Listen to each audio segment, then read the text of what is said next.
Soal kerugian negara 300 triliun rupiah akibat korupsi di PT Timah kita bahas malam hari ini bersama pakar tindak pidana pencucian uang Universitas Jenderal Sudirman Purwokerto, Hipnu Nugroho. Selamat malam, Prof.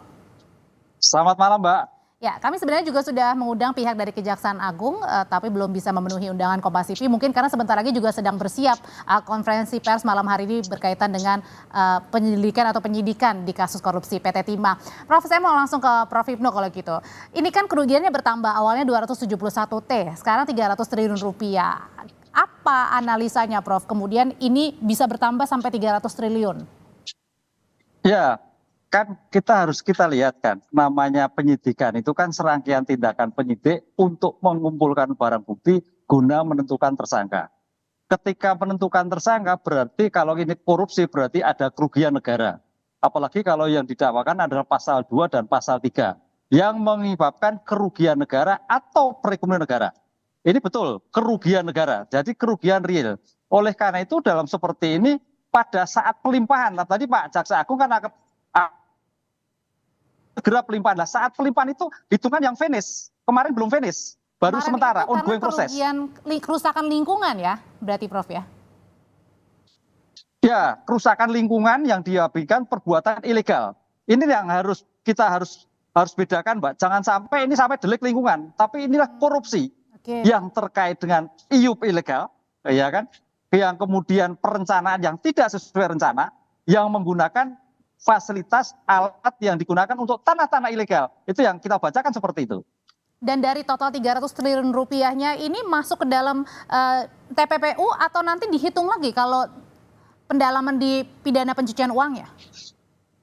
Nah, ini yang kita belum melihat pasti. Sekarang kan kalau kita baca kemarin di media kan bukan lagi 20 tersangka, Pak, tapi sudah naik 22. Ya.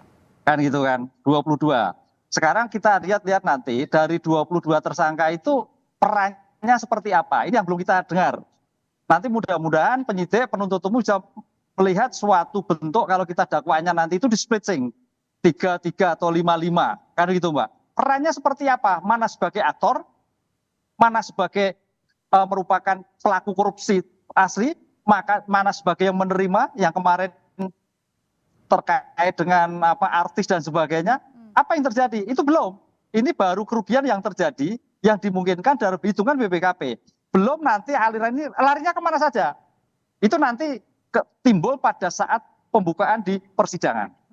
Prof, ini kan kasus korupsi Timah ini kemudian bergulir terus, ada penetapan tersangka baru. Tapi kemudian belakangnya juga Jampitsus yang menyelidiki kasus korupsi Timah ini juga dikuntit begitu ya. Apa yang bisa dibaca, Prof? Artinya keberanian apa yang dibaca oleh Jampitsus? Artinya terus gas nih, tancap gas. Ya, ini suatu yang sangat kurang bagus, Mbak ya. Menguntit ya, kalau orang Jawa mengintili lah ya. Ini kan begini, Mbak. Yang saya kurang menjadikan perhatian ini, menggunakan alat negara, menggunakan sarana negara, menguntit pejabat negara yang melakukan tindakan korupsi, meskipun yang kita belum tahu ya, Prof, ya, kenapa ini belum tahu. Ya? Ini suatu tindakan yang rapuh. Saya kira internal institusi harus bisa mengendalikan, menggunakan alat-alat negara digunakan untuk kepentingan apa? Ya kepentingan teroris, bukan untuk kepentingan menguntit. Ini suatu penggunaan yang tanda petik sangat serius kalau menurut saya seperti ini. Bisa bahaya kalau ada pasukan, ada alat digunakan tanpa kendali untuk kegiatan-kegiatan yang tidak sesuai tupoksinya. Itu yang pertama. Yang kedua, terkait subjek, memang ingat namanya korupsi, apalagi kayak Tamar, itu banyak rentetannya, Mbak. Dan tidak berdiri sendiri. Ada nanti yang kesenggol-senggol. Nah, yang kesenggol-senggol itulah yang saya kira akan muncul di dalam perkembangan tanda petik intervensi, melakukan kegiatan untuk menghambat. Ini pasti terjadi, Mbak. Dan dalam pengungkapan perkara besar pasti muncul seperti itu. Namun tentunya kita dukung terus Kejaksaan Agung dalam mengungkap korupsi maupun tindak pidana pencucian uang dari dugaan korupsi PT Timah ini. Terima kasih Prof Hipnu, sehat selalu Prof.